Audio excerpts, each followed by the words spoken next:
Hello, and thank you for joining today's webinar about finishing your online tax return. Before we start today's webinar, I'll just mention that this webinar is part of a series that will help you with your self-assessment tax return. These are the titles of the other webinars in the series.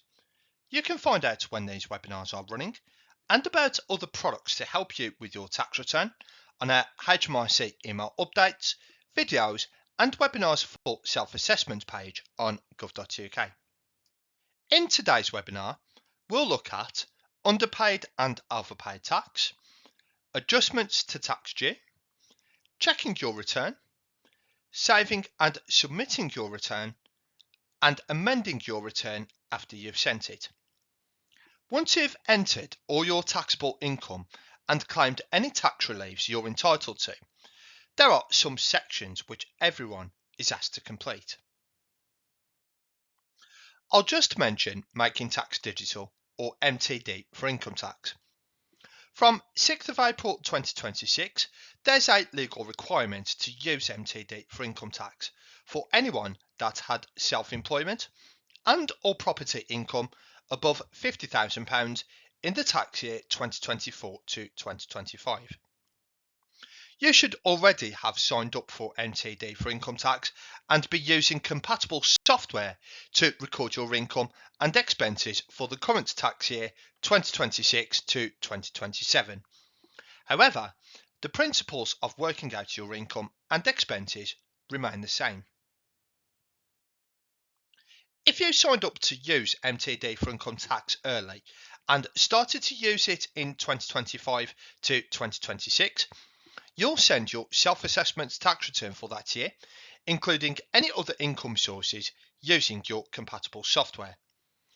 If you're starting to use MTD for income tax from 6th of April 2026, you need to complete your self-assessment tax return for 2025 to 2026 as normal by 31st of January 2027. The £50,000 threshold is being reduced over the next 2 years to £30,000 and then £20,000. You must sign up to MTD for income tax before the start of the tax year in which you're required to start using it. Find out more about MTD for income tax on gov.uk in our webinars and our videos on YouTube. We'll start by looking at underpaid and overpaid tax. The first section is for underpaid tax and other debts. There are 3 pages of questions about amounts being collected in your PAYE tax code if you have one. You need to answer these questions, even if you don't have a PAYE source of income. Before we look at these pages, I'll just explain what we mean by a PAYE source of income. This is income which is taxed before you're paid using a tax code. For example, it may be from an employment, a works pension, or a private pension. HMRC sends the employer or pension company a tax code so they can collect any tax due on that income each time you're paid. If you have underpaid tax or other debts in your tax code, the tax taken from your pay by your employer or pension provider will include some of the underpaid tax or other debt. It's important to include these amounts on your tax return so we can work out the correct tax due for this year. The figures should already be shown on your tax return, but you need to check them even if they're zero. If you don't have a PAYE source of income, the amounts will be zero, but you need to confirm they are correct. Rather than keep repeating the tax year, I'm going to refer to this year and last year. So, this year is the 6th of April 2026 to the 5th of April 2027 tax year, and last year is the 6th of April 2025 to the 5th of April 2026 tax year. So that's the year of the tax return you're filling in. We'll now look at each of the pages of the tax return and where to find the figures. This first page is for any underpaid tax for earlier years, which is included in your tax code for the year of this tax return. So that's last year. To check or find the correct amount for this page, you need your PAYE tax coding notice, known as a P2, for last year. On page 2 of the coding notice, if it includes a note for tax you owe from an earlier year, you must include the amount on your tax return. Make sure you don't show the adjustment amount used to reduce your tax-free allowance. In this example, the amount to show is £1,500 and not the adjustment of £3,750. We ask you to confirm the amount is correct. If it is, select yes, then save and continue. If there's no underpayment in your tax code, this is shown as 0. If an incorrect amount is showing on your tax return, select no. We then ask you to tell us the correct amount and why it's different. Please tell us the name and date of the document you got the new figure from. Page 2 of 2 is for tax we've estimated you owe for last year, which will include in your tax code for this year. This may happen if we reduced your tax code during the last tax year because of a change in your circumstances. If the change meant we were unable to collect all the tax due before April 2026, we'll estimate the amount underpaid. The estimated amount does not count as tax due for last year, which is why it needs to be included on your tax return. It will become part of the tax due for this year. To check the amount, you need your tax coding notice for this year and your final coding notice for last year. Firstly, check page 2 of your tax code for this year. If there's no underpayment for earlier years, 0 will show on your tax return. If there is an underpayment for earlier years, you need to check your tax code for last year. On page 2 of your tax code for last year, if it also shows a note for estimated tax you owe this year, the amount will show on your tax return. The amount shown here may be different to the underpayment amount on this year's tax code. If there isn't a note for estimated tax you owe this year, then 0 will show on your tax return, even if there is an underpayment for earlier years in your tax code for 2026 to 2027. Again, we ask you to confirm if the amount shown is correct. If it is, select yes, then save and continue. If it's no, you need to tell us the correct amount and why it's different, remembering to include the name and date of the document you get the new figure from. The third page in this section is for other debts included in your tax code for last year. Other debts might include self-assessment, tax credit, or Class 2 national insurance outstanding debt. To check or find the correct amount for this page, you need your PAYE tax coding notice for last year. On page 2 of your tax coding, if it shows a note for outstanding debt restriction, you'll see the figure on your tax return. If there's no outstanding debt, this is shown as 0 on your tax return. We ask you to confirm the amount is correct. If it is, select yes, then save and continue. If it's no, tell us the correct amount and why it's different. If you think you've overpaid tax and are due a refund, you can tell us where you want the repayment to be sent on this page. To prevent delays, we will always try to repay back to the credit or debit card you paid with first before using the details you request on this page. If you didn't pay by card, we'll repay direct to your bank or building society account, which is the safest and quickest method. If you paid by direct debit, you'll need to provide your bank details to receive any repayments due. You can also authorise someone else, a nominee, to receive your repayment. We normally issue repayments within 2 weeks. However, we monitor all online transactions to protect you against fraud. This may cause delay to the repayment being issued.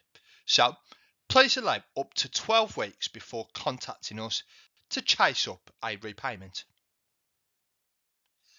On the overpaid tax page, you can choose for the repayment to be issued to yourself, a nominee, or you can choose not applicable. When you've chosen who the repayment is being sent to, then save and continue. We then ask for the details. If you don't have a bank or building society account, you can tick this box and we'll send you a cheque. But, as I mentioned, it is quicker and safer to send a repayment direct to a bank account. When you enter the sort code and account number, always double check they're correct. If the payment is sent to an incorrect account, this can cause delays. This next page asks what you want to do if you've not paid enough tax. There are 2 questions on this page. The first question asks about the amount you owe from this tax return, and if you want us to try and collect the tax and class 4 national insurance through your PAYE tax code in the 2027 to 2028 tax year. You can choose yes or no. However, there are time limits and restrictions that apply. We cannot collect any class 2 national insurance through your PAYE tax code. This must be paid by 31st of January following the end of the tax year. You must have a PAYE source of income, and the income from this must be enough to collect the tax due. You must owe less than £3,000 in income tax and class 4 national insurance. If it's more than this, we won't be able to collect any of the tax due through your tax code. You must send your completed online tax return by 30th of December 2026. If it's after this date when you submit your return, we cannot collect the tax due in this way. The same time limit and restrictions also apply to the second question on this page. Let's look at an example. You're employed and also self-employed. You submit your 2025 to 2026 tax return on 1st of December 2026. You've ticked the box to say you want us to try to collect the tax due through your PAYE tax code in 2027 to 2028. Your total tax bill is £725.85. So, do you meet the criteria for the underpayment to be collected through your tax code?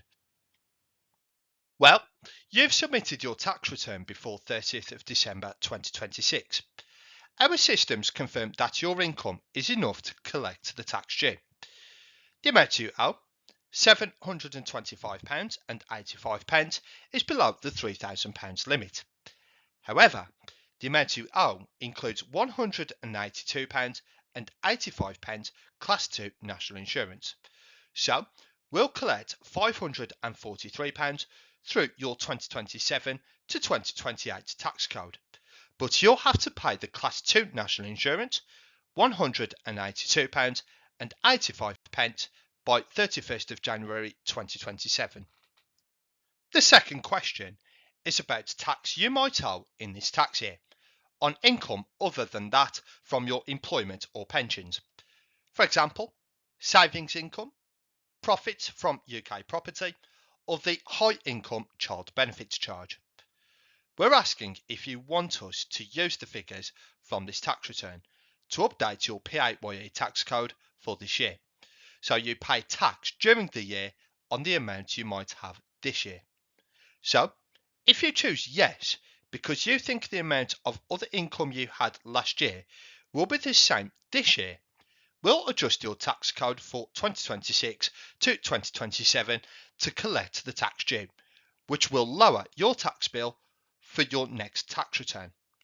Let's look at an example. On this tax return, you tell us you had a £2,000 profit from UK property. If you choose yes to this question, we'll adjust your tax code for this year to try to collect any tax due on £2,000 of property income that you'll get this year. When you fill in your tax return for 2026 to 2027, if we can collect it, you'll have paid the tax due on £2,000 of UK property income already through your PAYE source of income. If you answer no, we won't adjust your tax code. When you fill in your tax return for 2026 to 2027, you will have a tax bill for any tax due on any UK property profits that you have in the year. Next, we ask you about adjustments to increase or decrease the tax due for the tax year 2025 to 2026. This is the Adjustments to Tax Due page. There are 3 questions on this page. Many people will leave this page blank, as entries in this section are only made in limited circumstances. People that may need to make entries are those claiming averaging for farmers, creators of literary or artistic work, or if you're making certain adjustments to earlier years. These can be complex areas.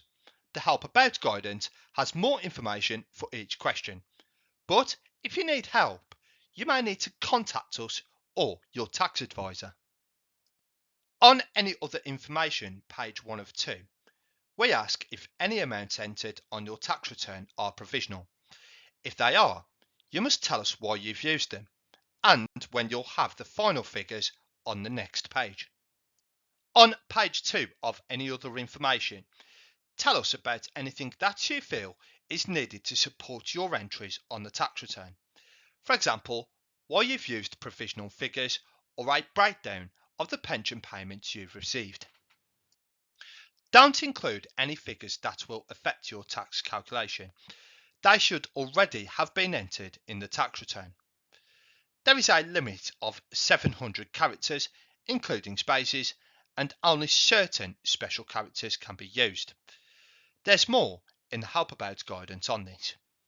Please don't use the Enter or Return key on your keyboard when adding details, as this will cause an error when you save and continue.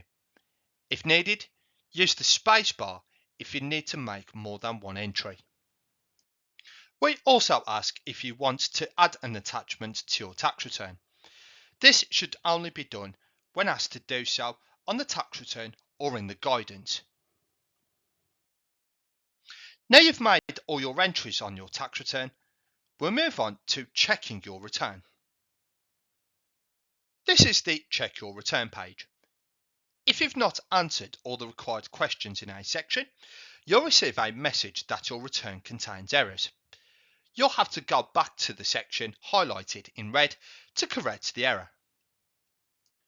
Once all errors have been corrected, the Check Your Return page reminds you about income you said you did not have in the tax year. If you've missed anything, you can go back to Tailor Your Return to add the section you need.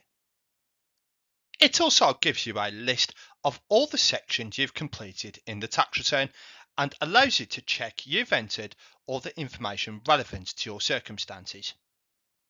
If you need to go back and change something, use the links provided. When you've checked that everything has been included, select Next at the bottom of the page to view your calculation summary. You can find out about your self-assessment calculation in our webinar, Your Self-Assessment Calculation and Payment.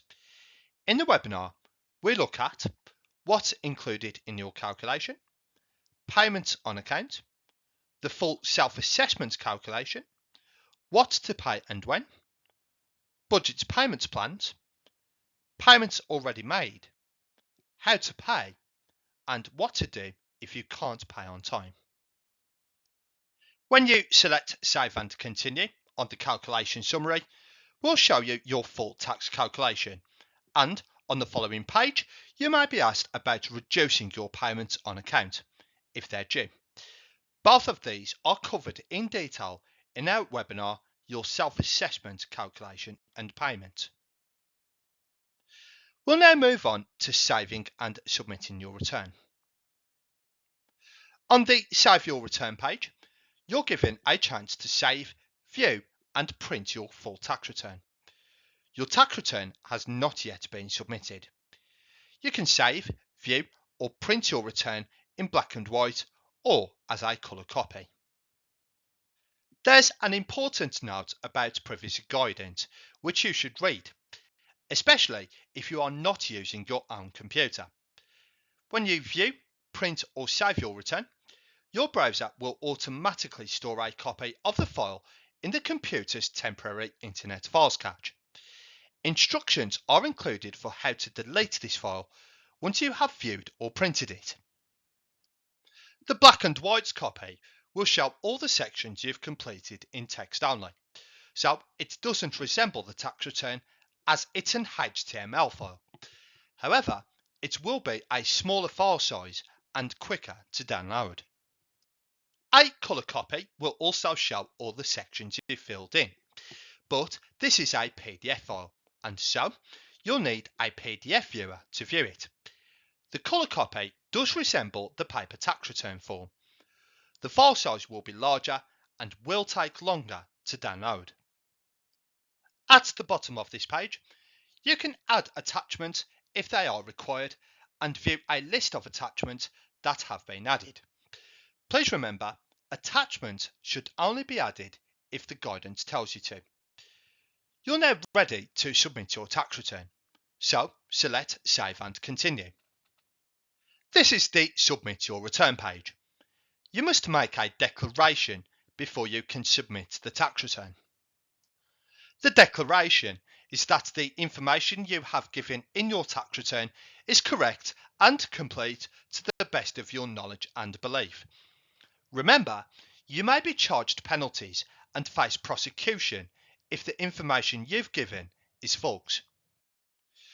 Your return will not be finalised until you tick the declaration and select Submit at the bottom of the page. When you do, you'll be asked to enter your sign-in details to re-authenticate before your return is submitted. Once HMRC receive your return, you'll get a unique submission receipt reference number. It can take up to 72 hours for your records and statement to show your final tax bill. You are able to amend your tax return after you have sent it. So we'll now look at how you do that. If you've sent your online tax return and then realise that you've made a mistake, you can change it online within 12 months of the deadline. For example, for the 2025 to 2026 tax return, the deadline to send it is 31st of January 2027. You'll be able to amend that tax return online until 31st of January 2028. If you miss the deadline, you'll need to write to HMRC. You must wait 72 hours, that's 3 days, after sending your online return before you can amend it. For a step-by-step guide to amending your tax return, go to Self-Assessment Tax Returns on gov.uk and choose the link to if you need to change your return. Scroll down the page to Online Tax Returns where you'll find the guidance. I'll just remind you that these are the titles of our other webinars in the series to help you fill in your online tax return. You can find out when these webinars are running and about other products to help you with your tax return on our HMRC email updates, videos and webinars for self-assessment page on gov.uk. We're nearly at the end of the webinar now. Here's a summary of what we've covered today. In today's webinar, we've looked at underpaid and overpaid tax, adjustments to tax due, checking your return, saving and submitting your return, and amending your return after you've sent it. If you need more help, our full range of help and guidance can be viewed at any time. Thank you for listening and goodbye.